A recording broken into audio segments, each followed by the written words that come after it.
Hello friends, my name is Mukesh Singh. आज से हम एक नया इनिशिएटिव स्टार्ट करने वाले हैं जिसमें हम पीआईबी की चर्चा करेंगे। जनरली आप न्यूज़पेपर पढ़ते हैं, सभी लोग पीआईबी नहीं पढ़ते। तो यहाँ से हम कोशिश करेंगे कि पीआईबी में जो रोज आपको न्यूज़ रह रही हैं उनसे रिलेटेड कुछ चीज़ें हम लेके आए। अगर वो डिस्कशन करने लायक है तो आपको डिस्कशन के वीडियोस भी मिल जाएंगे।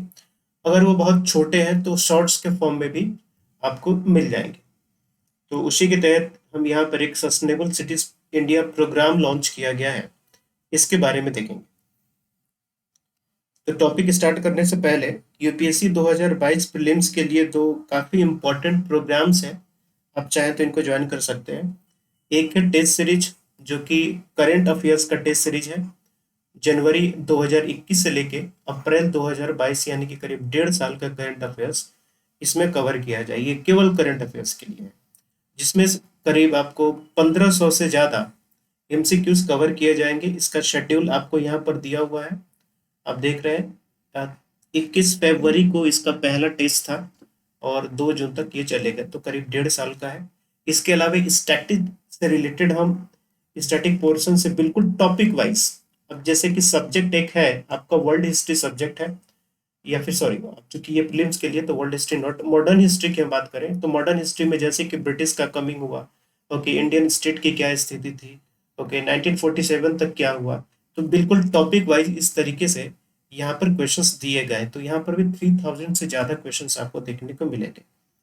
तो हमारा मकसद है कि 2022 के प्रीलिम्स में टारगेट है कि आप 120 प्लस यहाँ पर लेके आए, और उसके हिसाब से ये दोनों कोर्सेज काफ़ी इम्पोर्टेंट है और काफ़ी अफोर्डेबल भी है। हम लोग फी वगैरह भी बहुत ज़्यादा नहीं रखते हैं।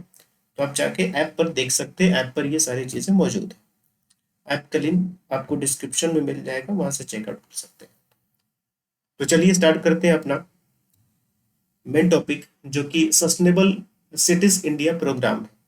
तो जैसा कि ये प्रोग्राम वर्ल्ड इकोनॉमिक फोरम और इंडिया की तरफ से National Institute of Urban Affairs, इन दोनों ने मिलकर लॉन्च किया हुआ है, जिसका नाम है सस्टेनेबल सिटीज इंडिया प्रोग्राम। 2021 के प्रीलिम्स में याद आता है कुछ वाटर करके ऐसा कुछ प्रोग्राम, ये स्कीम आया हुआ था, तो कहीं वो मिला नहीं किसी को कि कहाँ से आया हुआ था। तो बेसिकली वो द हिंदू से ही था। वो सब हम लोग अपने करंट अफेयर्स के मैगजीन में कवर करते हैं, तो हमने अपने मैगजीन में पहले भी कवर किया हुआ था। ओके, तो आउट ऑफ बॉक्स नहीं आता है, चीज़ें वही रहती हैं, जो छोटी छोटी चीज़ें आप लोग समझ के छोड़ देते हैं वही यूपीएससी पूछता है। तो खैर उसी तरीके का कुछ स्कीम है ये, वर्ल्ड इकोनॉमिक फोरम और national Institute of Urban affairs दोनों ने मिलकर इसके लॉन्च किया। अब जैसा कि नाम ही है सस्टेनेबल सिटीज, तो सिटीज को सस्टेनेबल बनाना यानी कि इकोसिस्टम बेहतर बनाना, ओके, और वो काफ़ी इन्वायरमेंट फ्रेंडली सिटी हो, ये डेवलप करने की बात की जा रही है। तो जब हम सस्टेनेबल चीज़ों की बात करते हैं तो कहीं ना हम उस पर इमिशंस रिड्यूशंस की भी बात करते हैं, and also deliver resilient and equitable urban ecosystem, यानी कि जो डीकार्बनाइजेशन है उसको बढ़ावा देना है। कार्बन की इमिशंस को या फिर कोई भी किसी भी तरीके का हार्मफुल चीजें हैं उसको, उसके इमिशन को कम करने की बात इसमें की गई है। साथ ही साथ आप देखेंगे कि COP26 कॉन्फ्रेंस ऑफ पार्टीज 26 की जो मीटिंग हुई थी, उसमें इंडिया ने कमिट भी किया था कि हम 2070 तक नेट जीरो कार्बन इमिशन वाली कंट्री बन जाएंगे। तो नेट जीरो का मतलब क्या होता है? ऐसा नहीं है कि इमिशन नहीं होगा, इमिशन होगा, बट हम जितना इमिशन करेंगे हम उसको उतना क्या करेंगे, डिकार्बनाइज भी कर देंगे। तो इससे नेट जो होगा वो जीरो हो जाएगा। ठीक है, तो ऐसा इंडिया का टारगेट था 2070 तक ऐसा करने का। दो COP26 में इंडिया ने ऐसा कहा था।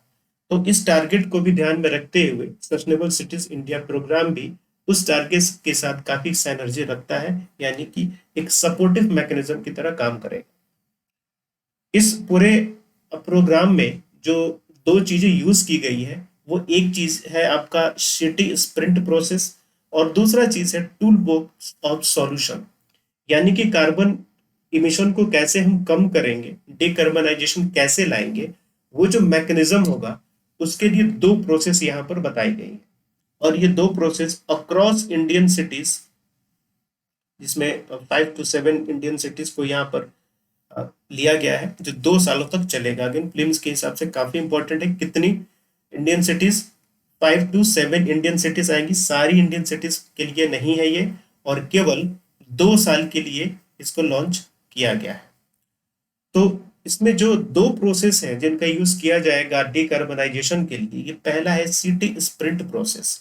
इसमें क्या है, इसमें जितने भी चीजें पूरी इकोसिस्टम में इन्वॉल्व हो रही है, चाहे मल्टी सेक्टरल डिफरेंट सेक्टर्स हो आपकी इकोनॉमी के, मल्टी स्टेक होल्डर्स, एनजीओ हो, गवर्नमेंट हो, सिविल सोसाइटी हो, सिटीजन्स हो, उनका इन्वॉल्वमेंट, बिजनेस कम्युनिटी का इन्वॉल्वमेंट, गवर्नमेंट जैसा मैंने कहा, सिविल सोसाइटी का कहा, ओके, इन सब का इन्वॉल्वमेंट इसके थ्रू होगा। तो एक कलेक्टिव या मल्टीलेटरल डिसीजन मेकिंग की तरह इसमें यूज किया जाएगा। दूसरी चीज, टूल बॉक्स ऑफ सॉल्यूशन। तो सॉल्यूशंस का टूल बॉक्स है, यानी कि किस तरीके से हमें प्रॉब्लम को सॉल्व करना है, वर्ल्ड में कहाँ पर बेस्ट प्रैक्टिसेस हैं जो इसको सॉल्व करने के लिए यूज की गई है और उनका अच्छा रिजल्ट मिला है, वो सारी चीजें इस टूल बॉक्स में होंगी। तो ये क्या होगा, एक तरीके से डिजिटल प्लेटफॉर्म होगा जो 200 से ज्यादा एग्जाम्पल्स इसमें आपको देखने को मिलेंगे कि किस तरीके से हम सिटी को सस्टेनेबल बना सकते हैं।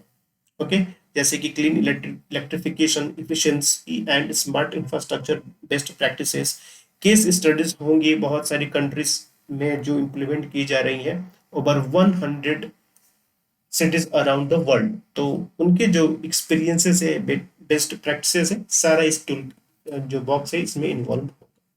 तो ये इतना कुछ आपके पीआईबी में 26 फरवरी, आज के पीआईबी में ये बातें की गई। ठीक है, चलिए एक और टॉपिक है 26 तारीख को, यानी कि आज के ही दिन पीआईबी में आया हुआ है, इसको भी आपको, ये वीडियो भी आपको कुछ समय के बाद आज ही मिल जाएगी। थैंक यू, मिलते हैं नेक्स्ट वीडियो में।